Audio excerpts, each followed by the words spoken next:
दोस्तों, आज हम आपको भगवान शिव और मार्कंडेय आर्षि की कहानी सुनाने जा रहे हैं, जिसमें भगवान के प्रति भक्ति को दिखाया गया है। चलिए शुरू करते हैं दोस्तों, इस कहानी को जरूर पूरा देखो।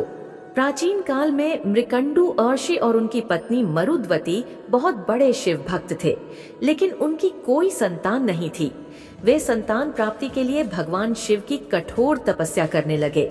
उनकी तपस्या से प्रसन्न होकर भगवान शिव प्रकट हुए और उन्हें एक वरदान दिया।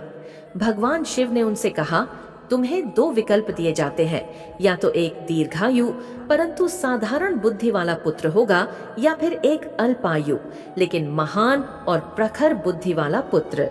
मृकंडु ऋषि और मरुद्वती ने अल्पायु और प्रखर बुद्धि वाले पुत्र का वरदान मांगा। कुछ समय बाद उन्हें एक पुत्र की प्राप्ति हुई, जिसका नाम मार्कंडेयमन रखा गया। वह बालक असाधारण रूप से बुद्धिमान, तेजस्वी और धार्मिक था, लेकिन जब वह बड़ा हुआ तो उसके माता पिता को उसकी आयु की चिंता सताने लगी, क्योंकि उसे केवल 16 वर्ष की उम्र तक जीवित रहना था। जब मार्कंडेय 16 वर्ष का हुआ, तब यमराज मृत्यु के देवता उसे लेने आए, परंतु मार्कंडेय भगवान शिव के अनन्य भक्त थे। जब यमराज ने उनकी आत्मा को ले जाने का प्रयास किया, तो मार्कंडेय भागकर भगवान शिव के शिवलिंग के पास पहुंच गए और शिवलिंग को गले से लगा लिया। यमराज ने अपनी मृत्यु दंड की रस्सी को शिवलिंग की ओर फेंका, लेकिन भगवान शिव तुरंत प्रकट हो गए। भगवान शिव का क्रोध भयंकर था। उन्होंने यमराज को अपने त्रिशूल से रोका और कहा, मेरे भक्त को कोई छू नहीं सकता।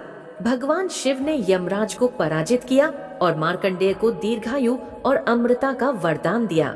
इस घटना के बाद मार्कंडेय हमेशा के लिए अमर हो गए और भगवान शिव के परम भक्त के रूप में पूजे जाने लगे। इस प्रकार भगवान शिव ने अपने भक्त की मृत्यु को भी हराकर उसे जीवन दान दिया। कहानी से शिक्षा। दोस्तों, भगवान शिव अपने भक्तों की सच्ची भक्ति से हमेशा प्रसन्न होते हैं और उन्हें मृत्यु से भी बचाने की शक्ति रखते हैं। ये कहानी हमें यह दर्शाती है कि भक्ति और समर्पण के बल पर मृत्यु जैसी शक्तियों पर भी विजय पाई जा सकती है। मार्कंडेय आर्षि की कथा बताती है कि भगवान शिव अपने भक्तों को कभी भी संकट में नहीं छोड़ते और उन्हें अमृत का वरदान दे सकते हैं।